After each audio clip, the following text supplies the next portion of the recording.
I want to start off today with a scenario that I think is going to feel uncomfortably familiar to a lot of you listening. Oh, I'm sure it will. Yeah. So you're in the middle of a conflict. Someone has hurt you. Maybe it's a partner, a friend, a family member, whoever. And you finally work up the nerve to confront them about it. Which is already exhausting. Right. Takes so much energy. So you sit down, they listen, they nod along, and eventually the words, "I'm sorry," actually come out of their mouth. The magic words. I mean, that's the resolution we're all completely trained to wait for. Exactly, the magic words. Yeah. But here's the kicker. Instead of feeling that wave of relief you expect, you just feel, I don't know, you feel crazy. Mm-hmm. You walk away from that apology feeling somehow heavier than you did before you even brought it up. You're confused. Maybe you even feel guilty for starting the conversation in the first place. The script says the fight is over, but your gut is just screaming that something went totally wrong. Yeah, that is a very specific, very distinctive type of dissonance. It's the gap between the audio, like what you're literally hearing, and the data, which is what's actually happening in the interpersonal dynamic. And that gap is exactly where we are living for this deep dive today. Mhm. We are unpacking a piece of source material that has been going pretty viral online. It's credited to a creator named Ivashi Vicky. And I have to say, before we even touch the words themselves, the presentation of this thing is wild. It is a literal masterclass in cognitive dissonance. It really is. For those of you who haven't seen the image, you have to imagine the softest, most ethereal aesthetic possible. We're talking a background of these blushing pinks, delicate blooming roses in all the corners, gold filigree frames that look like they belong in a Victorian storybook. There are literal butterflies. Yes. Literally butterflies fluttering around the border. It looks like a wedding invitation. Yeah. Or, you know, a Valentine's Day card. It just screams safety and romance and gentleness. Which I think is a brilliant, maybe unintentional, but brilliant Trojan horse. Because the text overlaid on the soft floral background is absolutely brutal. Oh, yeah. It pulls no punches. It really doesn't. It's not some sweet poem about love. It's a forensic dissection of a very specific type of human manipulation. It's essentially a field guide to the fake apology. It's incredibly jarring. You're kind of lured in by the butterflies, and then you just get hit with this psychological 2x4. So the mission today is to strip away the roses and really look closely at the mechanics described in this text. Because Iwasaki isn't just venting here. They are laying out a whole system. They're drawing a hard line between genuine remorse and, well, image management. And that's such a crucial distinction for you to understand. We so often lump all apologies into one big bucket, but this source argues there are two entirely different buckets. One is about repair, and the other is entirely about control. So let's get right into their first claim, because I feel like it sets the stage for everything else. The text opens with this line. Some people aren't sorry for what they did. They're only sorry that you won't forget it. Only sorry that you won't forget it. That line does a massive amount of heavy lifting right out of the gate. It immediately identifies the real enemy in the manipulator's mind. The enemy isn't their own bad behavior. The enemy is your memory. Wait, let me just play devil's advocate with you for a second. Sure. Isn't it pretty normal to want someone to move on? Like if I mess up, I don't want my partner dwelling on it forever and holding it over my head. Yeah. Is wanting someone to forget necessarily manipulation? That's a totally fair pushback. In a healthy dynamic, yes, you obviously want to move forward, but the key difference here is the source of the discomfort. In a healthy apology, I'm sorry because I violated my own core values and I hurt you in the process. The distress comes from the act itself. Right. I feel bad because of what I did. Exactly. But the text here is describing a person who is fundamentally unbothered by the act itself. They are only bothered by the consequence of the act, which happens to be your persistence in remembering it. So in their ideal world, if I just miraculously had amnesia, everything would be totally fine. Perfectly fine. If you forgot, the problem would literally cease to exist for them, and that proves their issue isn't moral, it's purely logistical. And the text really doubles down on this concept. The very next line says, they don't carry guilt, just the discomfort of looking bad. Okay. Discomfort of looking bad.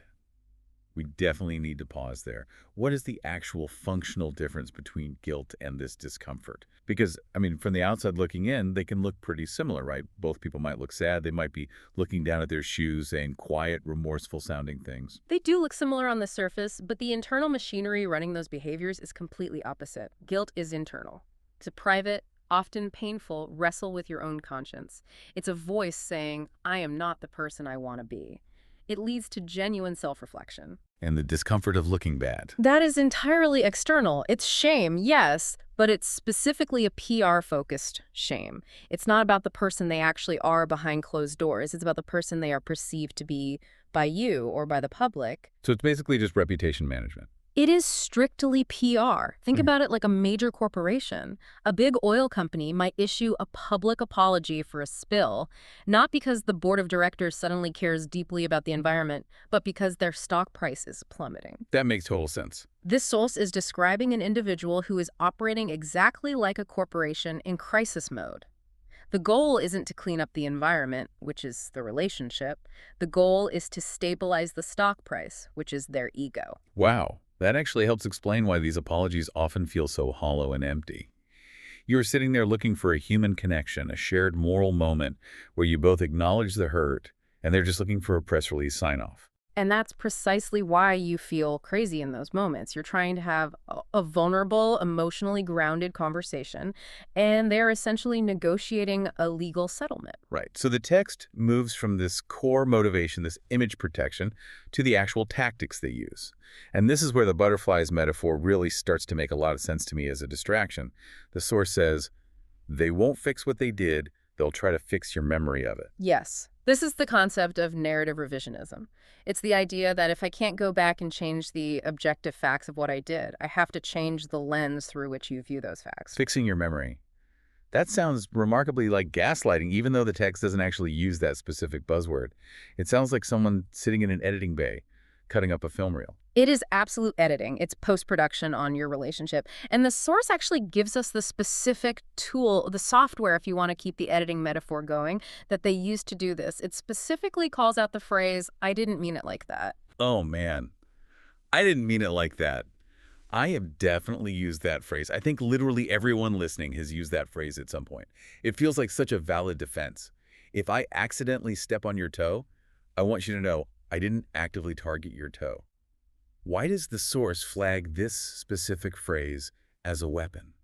Because context is everything. Of course, intent matters in accidental, everyday situations, but you have to look at how the source frames its purpose in this specific dynamic.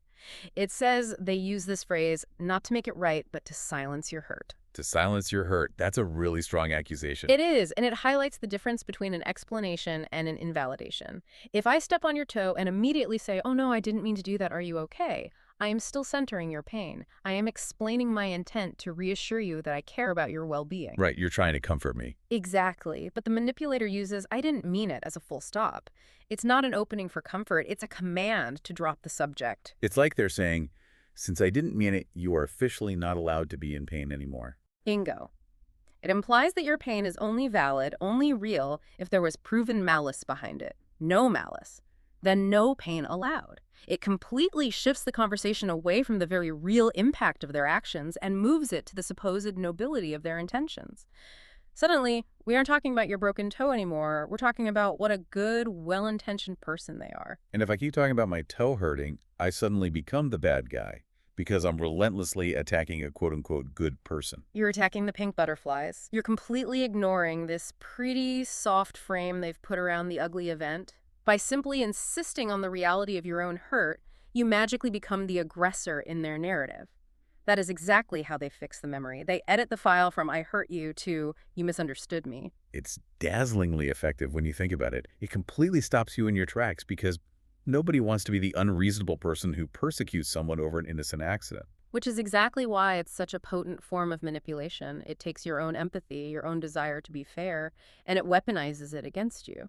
Okay, so we've got the motive avoiding the discomfort of looking bad.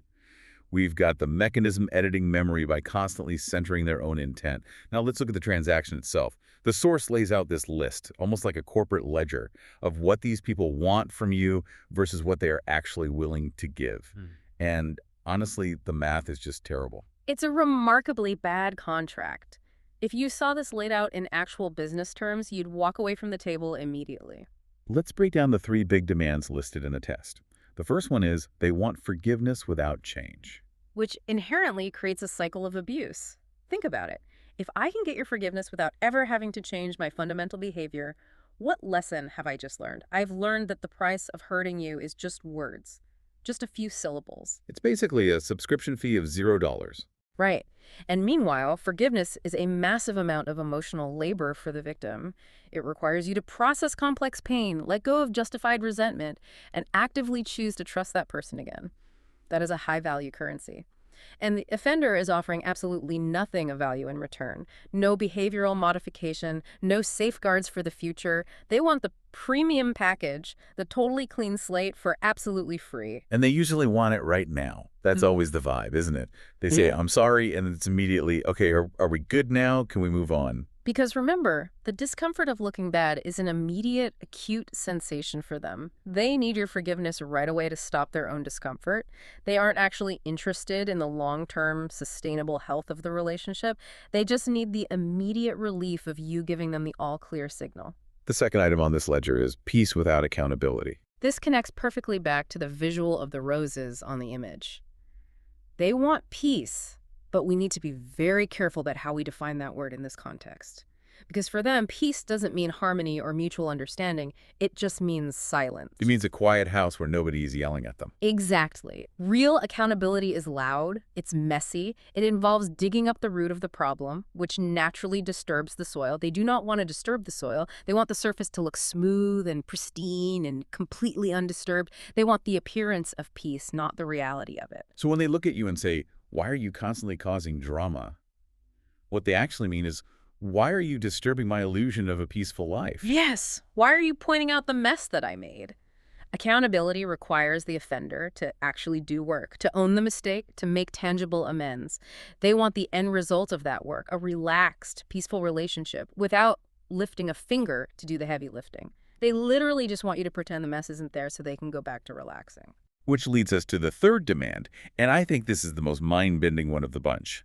Closure without truth. This is the one. This is the dynamic that keeps people staring at the ceiling, kept awake at night for years after a relationship ends. Is it even logically possible? Can you ever actually have closure without the truth? Logically, no. Psychologically, absolutely not. Closure is fundamentally a narrative process. You need a beginning, a middle, and an end. You have to understand what actually happened in order to close the book on it. If someone is withholding the truth from you, if they are denying the reality of what happened or chronically minimizing it, they are essentially ripping vital pages out of the book. And then demanding that you just put it on the shelf anyway. Just put it away. Why are you still obsessively reading it? But you can't put it away because the story doesn't make any sense yet. Our brains are hardwired to solve puzzles and close loops. When we are actively denied the truth, our brain just stays in this frantic loop, constantly trying to fill in the missing gaps with whatever information we can find. That's that crazy feeling again. That's the spinning we talked about at the beginning. That's spinning. And the source actually acknowledges the profound cruelty of this. There's that devastating line right after the ledger list. It's not fair, but it's real. I have to say, I found that specific line strangely grounding. Because in the heat of the moment, you're always arguing, this isn't fair, this doesn't make any sense. And the text is just flatly saying, stop expecting it to be fair. You're playing an entirely different game than they are. It's a necessary reality check. We so often project our own moral values onto the person hurting us. We think, if I can just explain to them how incredibly unfair this is, they will recognize it and they will fix it. The text is telling you to wake up. No, they won't. They aren't operating on a fairness paradigm at all. They are operating on a control paradigm. It's not fair, but it's real is the exact moment you have to stop trying to teach them how to be good and start actively protecting yourself. You mentioned the control paradigm. That brings us to the final, ultimate verdict of the source material. We've peeled back all these layers, the fake guilt, the memory editing, the completely bankrupt transaction. What is sitting at the very bottom of all of this? The text says, they're not sorry they hurt you. They're just sorry they can't control how you remember it. Control. That is the architecture of the entire system. It's such a chilling shift in perspective. It stops being about, oh, they're just emotionally immature and bad at communicating, and starts looking a lot more like, oh, they are actively, consciously trying to overwrite my mind. It completely recontextualizes the sudden flashes of anger you often see in these interactions. Have you ever noticed that if you don't accept this type of fake apology immediately, the person often snaps? They go from, I'm so sorry, to you are completely impossible to please in about 3 seconds. Yes. The mask drops so incredibly fast, it gives you the whiplash. That speed tells you everything you need to know. If they were truly deeply sorry for the pain they caused you, your hesitation would be met with patience. They would sit back and think, wow, I really hurt them. Of course they need time to process this. But if they are only sorry that they can't control how you remember the event, your hesitation isn't just a delay, it's a direct threat. You are actively refusing to follow their script. You are a bug in their system, a glitch in their software. You are a full-blown rebellion. By holding on to your own memory, the true, unedited version of events, you are proving beyond a shadow of a doubt that they are not in control of you. And that lack of control is what they are actually reacting to with that anger. They aren't grieving the hurt they caused you. They are panicking because their grip on the narrative is slipping. That brings us perfectly back to the roses and the butterflies we started with. The visual presentation of this source is so key to understanding the whole trap. It's presented as soft, it's pretty, but control, at its core, is rigid and cold. That's the great paradox of this kind of manipulation. They wrap this incredibly rigid, authoritarian need for control in the softest, most palatable packaging possible. They use these universally beloved words like love, peace, moving on, forgiveness, because honestly, who could possibly be against those things? Right. If you're against moving on, well, then you must be the problem. Exactly. They weaponize the aesthetics of mental health and spirituality. They start talking to you like a therapist or a spiritual guru. We should just choose love right now. Let's not dwell on negativity and toxicity. That is the pink butterfly border in action. It's entirely designed to make you feel like you are the harsh one, the jagged, unforgiving one, simply for bringing up the ugly truth. So we have this complete dossier now. We have built a psychological profile of the fake apologizer. They are motivated by the discomfort of exposure, not actual guilt. They use the phrase, "I didn't mean it," as a tool to edit your reality. They demand a completely one-sided transaction where they peep nothing and get everything. And their ultimate goal, the thing running the whole show, is narrative control. For you listening, why is it so incredibly important to have this broken down so clinically? Because it finally allows you to step out of that emotional whirlwind and just observe the dynamic from the outside. When you're caught in it, it feels messy. It feels confusing. You constantly question your own sanity. Having this framework validates that your confusion isn't a flaw in your understanding. It is the correct, rational response to being manipulated. It's a diagnostic tool. Instead of sitting there wondering, why do I feel so terrible when they just apologized to me? You look at the situation and say, oh, wait, I recognize this. This is the forgiveness without change package. I'm not buying this today. It gives you permission to stop engaging in an impossible argument. You cannot logically negotiate with someone whose primary goal is to delete your reality. Once you see the underlying mechanism, once you see that control lever they keep pulling, you can stop pulling on your end, hoping a prize is going to fall out. You can just step away from the machine entirely. It's not fair, but it's real.